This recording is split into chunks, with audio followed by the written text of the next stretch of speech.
135টাতে আমরা মোটামুটি একমত। সংসদের মেয়াদের ক্ষেত্রে আমরা 4 বছর করার দাবি জানিয়েছি। সংসদ সদস্য নির্বাচন করার ক্ষেত্রে আপনার 25 বছর বয়সের পরিবর্তে আমরা 23 বছর বয়স করার দাবি জানিয়েছি। এবং আমরা যে দ্বিকক্ষ বিশিষ্ট সংসদের কথা বলছি, সেখানে নিম্নকক্ষে 100 নারী প্রতিনিধিত্ব রাখার বিষয়ে আমরা একমত হয়েছি। প্রত্যেক রাজনৈতিক দলকে আপনার বাধ্যবাধকতার মধ্যে নিয়ে আসা যে তারা ন্যূনতম 1/3 কিংবা 30% নারী তারা মনোনয়ন দেবে। ন্যূনতম 20% আমরা নারী, সাংস্কৃতিক ব্যক্তিত্ব, পেশাজীবী এইটা রাখার ক্ষেত্রে আমরা এখানে একমত হয়েছি। মায়েদের ক্ষেত্রে যে আপনার অফিস সময়টা যেন অর্ধেক করা হয়, এটা আমরা তাদেরকে খুব গুরুত্ব সহকারে বিবেচনা করার জন্য জানিয়েছি। কিছু কিছু বিষয় আমরা আজকে আলোচনা নিয়ে এসেছি। আর ওই 166টির মধ্যে যেখানে আমরা 127টিতে একমত ছিলাম, 15টিতে আমরা একমত ছিলাম না, 23টিতে আমরা আংশিক একমত ছিলাম, সেগুলোর জায়গা থেকে আমরা 8টিতে মোটামুটি একমত হয়েছি। তাহলে সেই দিক থেকে বলা যায় যে 135টাতে আমরা মোটামুটি একমত। আজকে একটা নতুন বিষয়কে আমরা তাদের দৃষ্টিতে এনেছি যে আপনারা জানেন যে আমাদের মাতৃত্বকালীন ছুটি 6 মাস থাকে, যদি এটা জনপ্রশাসন কমিশনের অন্তর্ভুক্ত।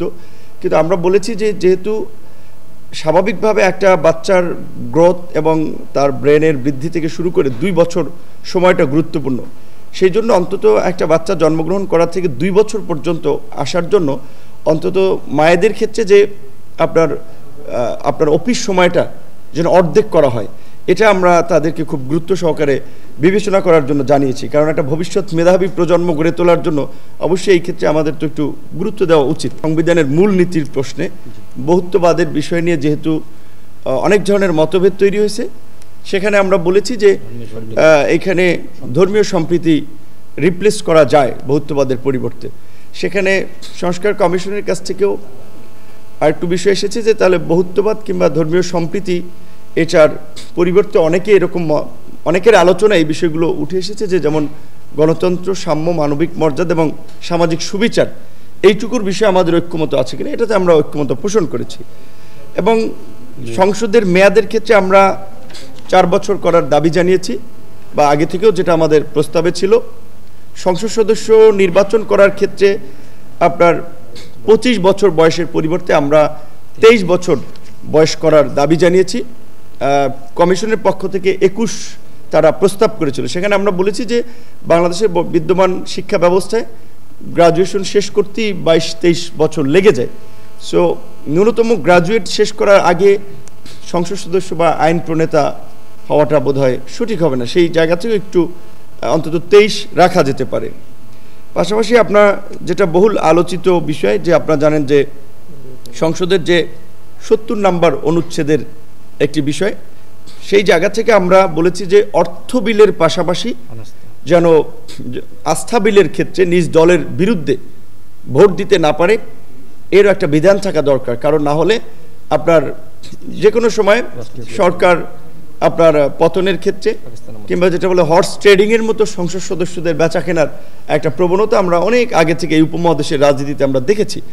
এইটার পাশাপাশি আপনার কমিশনের পক্ষ থেকে বলা হয়েছে এখানে সংবিধান সংশোধনীর বিষয়টাও যদি যুক্ত করা হয়, আমরা বলছি সেটা তো আমরা একমত। এবং সংবিধান সংশোধনের প্রক্রিয়াতে একটা বিষয় আলোচনা উঠে এসেছে যে আমরা বলেছিলাম যে সংবিধান তো কোনো রাজনৈতিক দলের বিষয় না, এটা গোটা জাতির বিষয়, এর জন্য একটা জাতীয় ঐক্যমত প্রয়োজন। এবং সংবিধান যেহেতু পিপলস উইল, সেই ক্ষেত্রে রাজনৈতিক দলের পাশাপাশি এই পিপল বা জনগণের একটা সমর্থন থাকা দরকার। এখানে আমরা বলেছি যে এই পার্লামেন্টের 2/3 পাশাপাশি সব সংশোধনী নয়, কিছু গুরুত্বপূর্ণ সংশোধনী সেটা আর্টিকেলকে স্পেসিফিক করে দেওয়া যায়, সেই আর্টিকেলগুলোর সংশোধনীর ক্ষেত্রে আপনার একটা গণভোট হতে পারে, আমরা এই প্রস্তাবনাও দিয়েছি। এবং সবচেয়ে এই বিশেষ করে সংবিধান এবং নির্বাচন কমিশনের জায়গা থেকে আরও একটি গুরুত্বপূর্ণ বিষয় হচ্ছে আপনারা জানেন যে জাতীয় সাংবিধানিক কাউন্সিল, সেটা আমরা বলেছি যে বাংলা এবং ইংরেজি মিলিয়ে নামটা ওয়ার্ড দেখায়, যেহেতু জাতীয় সাংবিধানিক পরিষদ হতে পারে, আর ইংরেজিতে হচ্ছে ন্যাশনাল কনস্টিটিউশনাল কাউন্সিল, যে নামটার সংশোধন যে জাতীয় সাংবিধানিক পরিষদ করা। এবং এই পরিষদকে আপনার কার্যকর করার জন্য এখানে যেটা বর্তমানে বলা আছে যে সাংবিধানিক কমিশন অ্যাটর্নি জেনারেল, প্রধান বিচারপতি, 3 বাহিনী প্রধান, তাদের নিয়োগ এবং প্রধান উপদেষ্টার নিয়োগ। এখানে আমরা দুটো বিষয় অন্তর্ভুক্ত করেছি, যে প্রধান উপদেষ্টার পাশাপাশি অন্যান্য যে 15 কিংবা 20 সদস্য বিশিষ্ট যে সংখ্যক উপদেষ্টা পরিষদ হবে, সেইটা এই এনসিসির আলোচনার ভিত্তিতে হবে। শুধুমাত্র প্রধান উপদেষ্টা যে তার চয়েস মতো বাকিদেরকে অ্যাপয়েন্টমেন্ট করবে সেটা না। একই সাথে যেহেতু পুলিশ আইন শৃঙ্খলা পরিস্থিতি নিয়ন্ত্রণে একটা গুরুত্বপূর্ণ ভূমিকা পালন করে, 3 বাহিনীর পাশাপাশি পুলিশ প্রধানের নিয়োগটা আমরা এই জাতীয় সাংবিধানিক পরিষদ বা এনসিসিতে আমরা অন্তর্ভুক্ত করার আহ্বান জানিয়েছি। এখানে আপনার তত্ত্বাবধায়ক সরকার কিংবা আপনার এই নির্বাচনকালীন সরকারের মেয়াদ সংবিধান সংশোধন কমিটি এবং নির্বাচন সংস্কার কমিটি দুইটাতে 2 ধরনের মত এসেছে। আপনারা জানেন, এক জায়গায় 3 মাস এক কমিশন বলেছে, আর এক কমিশন 4 মাস। আমরা বলেছি এটা 4 মাস করা যায়। এবং এই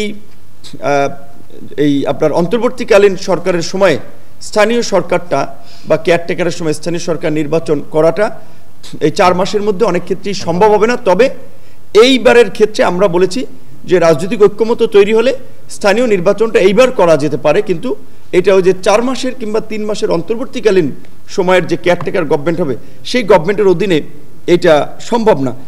একই সাথে আপনারা জানেন যে বর্তমানে স্থানীয় সরকার বিশেষ করে বিভাগটা কার্যত যদিও স্থানীয় সরকার মন্ত্রণালয়ের অধীনে, কিন্তু এইখানে আসলে কার্যত স্থানীয় সরকারের উপরে খবরদারি কিংবা তাদের নিয়ন্ত্রণ ছাড়া ওইভাবে স্থানীয় সরকার মন্ত্রণালয় খুব বেশি সহায়তা স্থানীয় সরকারকে করছে না।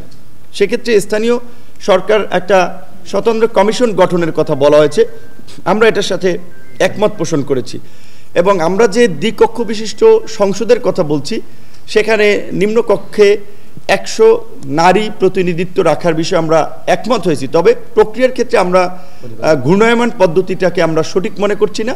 আমরা বলছি যে প্রত্যেক রাজনৈতিক দলের জন্য ফিক্স করে দেওয়া যায়, প্রত্যেক রাজনৈতিক দলকে আপনার বাধ্যবাধকতার মধ্যে নিয়ে আসা, যে তারা ন্যূনতম 1/3 কিংবা 30% নারী তারা মনোনয়ন দেবে, এইটা আমরা বলেছি। একই সাথে আপনার আমাদের যে উচ্চ কক্ষে আপনার 100 জন সদস্যের সংসদ সদস্যের মধ্যে বলা ছিল যে 50% বিভিন্ন পেশাজীবী, বিশেষ করে শিক্ষক, সাংবাদিক, বিভিন্ন ক্যাটাগরির লোকেরা নিয়োগ পাবে।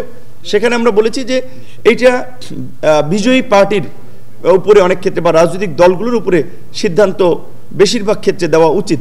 সেক্ষেত্রে ন্যূনতম 20% আমরা নারী, সাংস্কৃতিক ব্যক্তিত্ব, পেশাজীবী এইটা রাখার ক্ষেত্রে আমরা এখানে একমত হয়েছি।